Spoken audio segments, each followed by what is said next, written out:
Macmillan Audio presents Save Me from Dangerous Men by S.A. Lelchuk.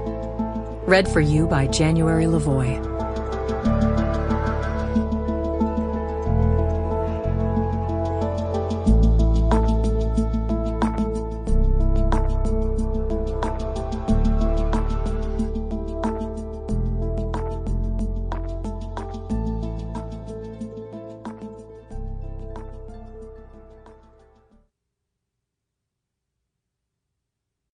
Week 1.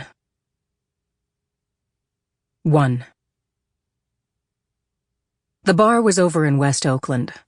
Just a squat block of concrete sitting in a parking lot. Neon Bud Light signs threw blue light over a dozen beat-up cars and trucks parked in front. I'd never been. Probably never go again. I pulled up at the edge of the lot, on the outskirts of the lights. Cut the engine of the red Aprilia motorcycle I was on. I walked in. Early side of a Friday night, just past 9. A half-dozen rough-looking men sat at the bar, another few at tables, and 2 shooting pool. Only one other girl. She was half of a couple wedged into a dark corner booth, a pitcher of beer in between them.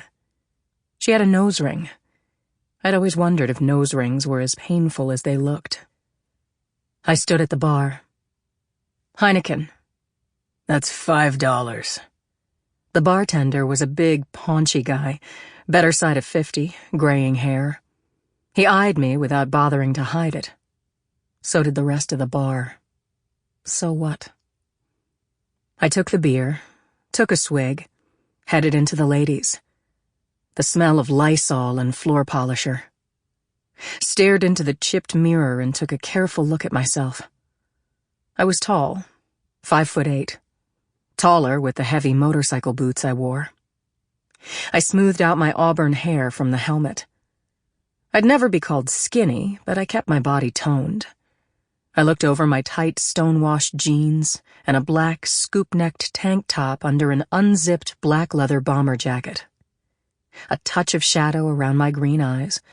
A touch of red lipstick I'd never ordinarily wear. I looked okay. I could start. I headed over to the pool table.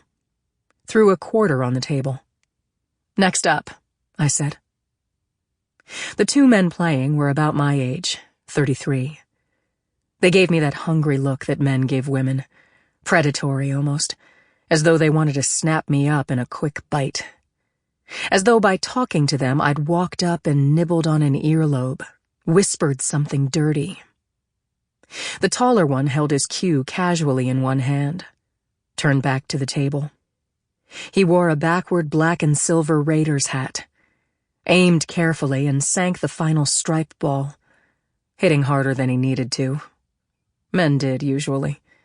Only the really good players were able to resist the temptation of shooting hard, showing off.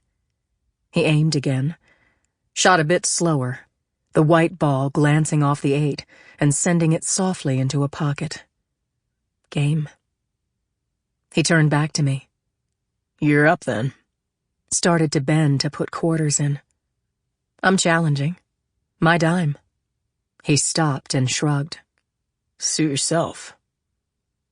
I took my quarter off the table and 3 more from my pocket. Set my purse next to my beer and bent to put the coins in. Could feel the whole bar staring at my ass in the tight jeans. I racked. You know how to hold a stick? His friend asked me.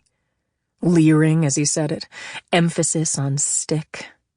Shorter, a beer gut hanging over a stained t-shirt. Like his question would make me want to take him into the bathroom for a quick hand job. I didn't bother to answer. Just went over to the rack, pulled the straightest-looking cue, rolled it on the table. Seen better days, but it would do. You play for kisses, honey? This from my soon-to-be opponent. Raiders hat. The same shit. Every bar in the country, probably. Every bar in the world. I looked up at him. Sample complete. Ready to continue?